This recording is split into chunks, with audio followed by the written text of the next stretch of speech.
नमस्कार दोस्तों, मैं कैलाश आप सभी का आपके अपने YouTube channel GS with Kailash sir में स्वागत करता हूं। दोस्तों, जैसे कि आप जानते हैं, डेली शाम को 6 बजे आपके लिए प्रैक्टिस सीरीज़ लाई जाती है और लेखपाल मुख्य परीक्षा को ध्यान में रखते हुए लाई जा रही है। इसके अलावा ये सीरीज़ जो है PET, RORO, PCS, SI, police, TET, super TET तथा एसएससी एवं आर्मी, नेवी, एयरफोर्स सभी एग्जाम्स के लिए बहुत ज़्यादा बेनिफिशियल है। चलिए आज का सेशन स्टार्ट करते हैं।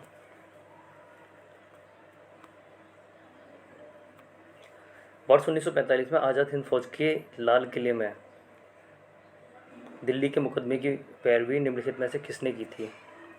तो वर्ष 1945 में आज़ाद हिंद फौज के लाल किला मुकदमा में दिल्ली में जो मुकदमे की पैरवी की गई, किसके द्वारा की गई? तो हम किसके द्वारा नहीं की गई, यहाँ पूछा गया नहीं की गई। तो गुरबख्श सिंह, प्रेम सहगल और शाहनवाज खान जो आज़ाद हिंद फौज के सिपाही थे, इन्हें कैद कर लिया गया था और इन पर मुकदमा चलाया गया लाल किले में, जो 1945 में चलाया गया।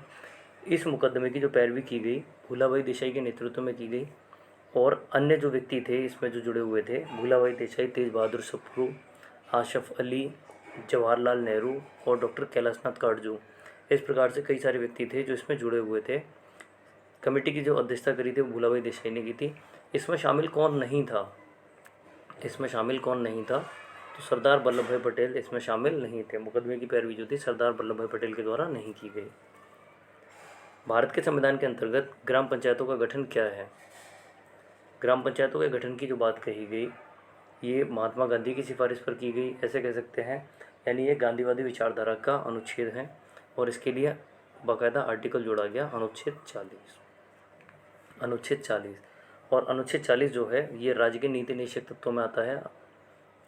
तो इस प्रकार से आंसर हो जाएगा सी। ग्राम पंचायतों के गठन की बात अनुच्छेद 40 में कही गई। ये गांधीवादी विचारधारा का अनुच्छेद है और ये राज्य के नीति निषेध तत्व जो 36 से 51 तक हैं उनके बीच में आता है, राज्य के नीति निषेध तत्व के अंतर्गत आता है। चलिए बढ़ेंगे अगले क्वेश्चन की तरफ।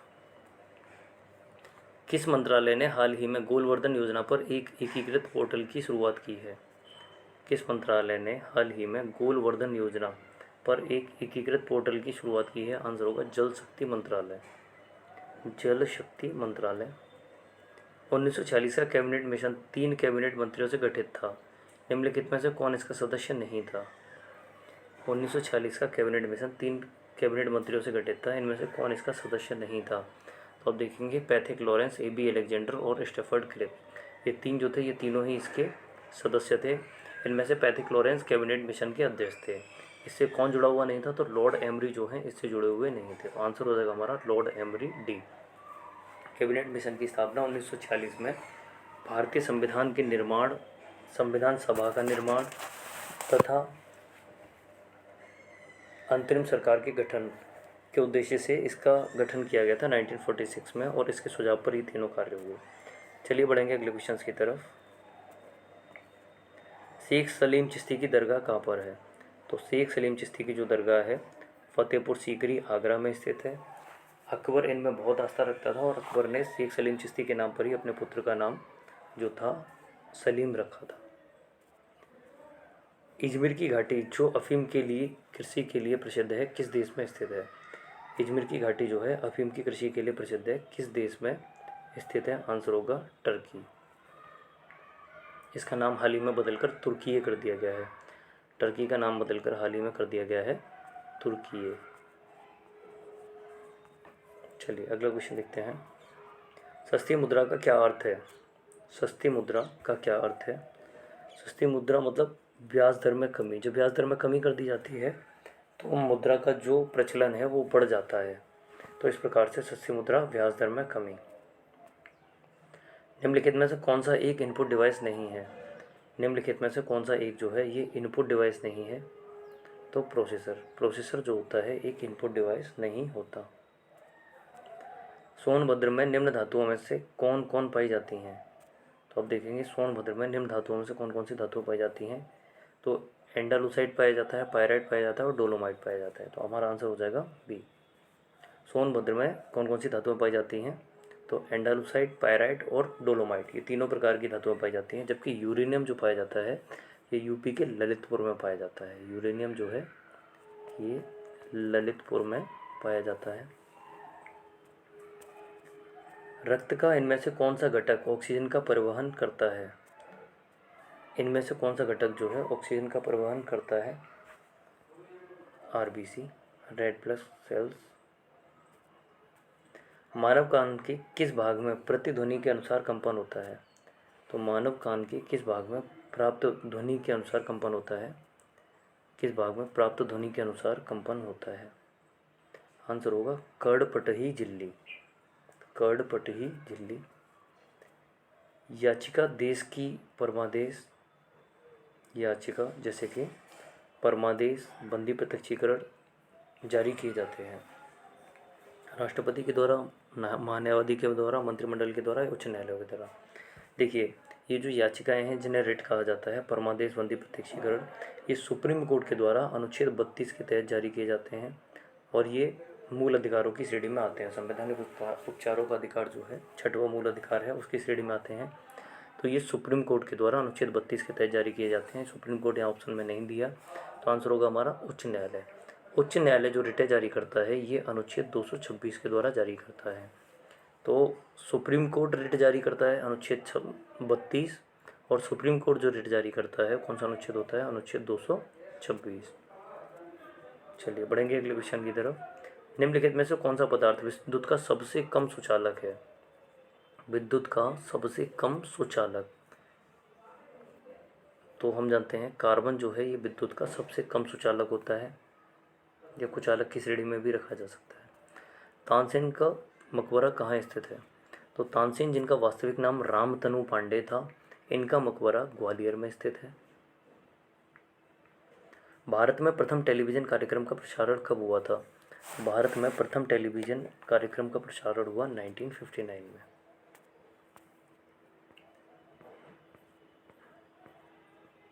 आंसुओं के द्वार के नाम से किसे जाना जाता है?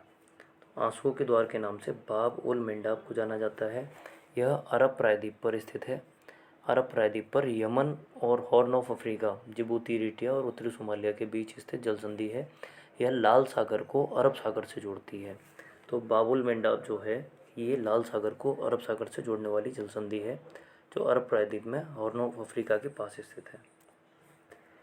भारतीय मूल की किस महिला को अमेरिकी राष्ट्रपति जो बाइडेन ने व्हाइट हाउस का वरिष्ठ सलाहकार नियुक्त किया है? तो वर्तमान में अमेरिका के जो राष्ट्रपति हैं उनका नाम है जो बाइडेन,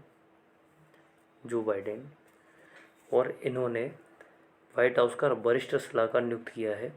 आंसर हो जाएगा नीरा टंडन को।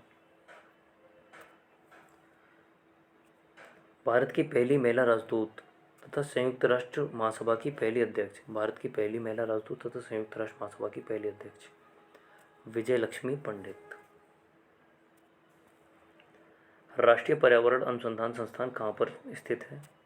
तो राष्ट्रीय पर्यावरण अनुसंधान संस्थान जो है ये नागपुर में स्थित है।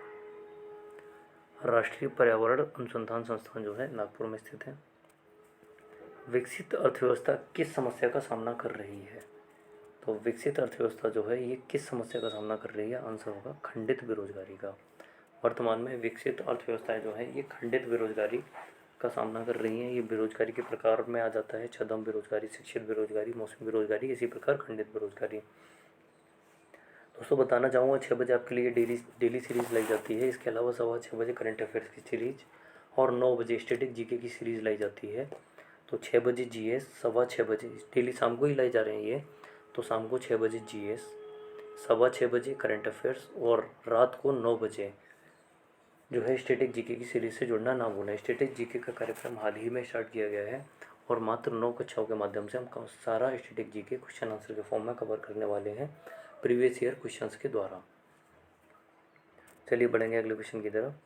हड़प्पावासी किसी वस्तु के उत्पादन में दुनिया में अग्रणी थे? हड़प्पावासी किस वस्तु के उत्पादन में दुनिया में सब अग्रणी थे? तो आंसर हो जाएगा सी, कपास।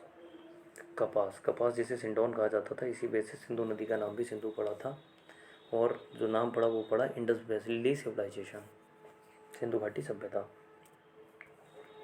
सुभाष चंद्र बोस के त्यागपत्र के बाद भारतीय राष्ट्रीय कांग्रेस का अध्यक्ष कौन हुआ? हम जानते हैं सुभाष चंद्र बोस ने 1939 में त्रिपुरी अधिवेशन में अध्यक्षता की और बाद में उन्होंने इस्तीफा दे दिया। 1939 के त्रिपुरी संकट के नाम से भी जाना जाता है इसे।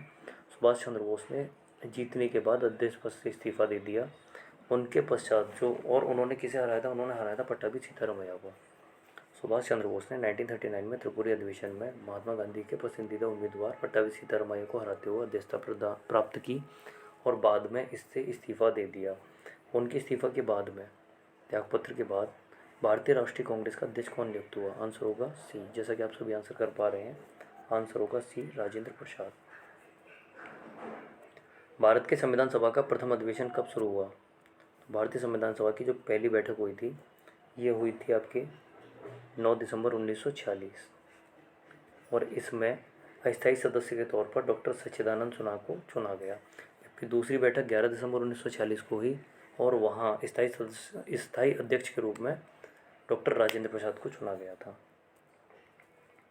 लीलावती पुस्तक संबंधित है, तो लीलावती पुस्तक जो है ये किससे संबंधित है? गणित से। आज का अंतिम क्वेश्चन, उत्तर प्रदेश खादी ग्रामोद्योग बोर्ड की स्थापना कब हुई थी? तो उत्तर प्रदेश खादी ग्रामोद्योग बोर्ड की जो स्थापना हुई ये हुई 1960 में। जिसने अभी तक चैनल को सब्सक्राइब नहीं किया है सभी लोग चैनल को सब्सक्राइब कर देंगे। और 6:15 जो सीरीज़ लाई जाती है आपके लिए करंट अफेयर्स की सीरीज़, उससे जुड़ना ना भूलें। और डेली रात को 9 बजे आपके लिए स्टैटिक जीके की सीरीज़ लाई जा रही है। चलिए तो मिलते हैं नेक्स्ट वीडियो में। धन्यवाद।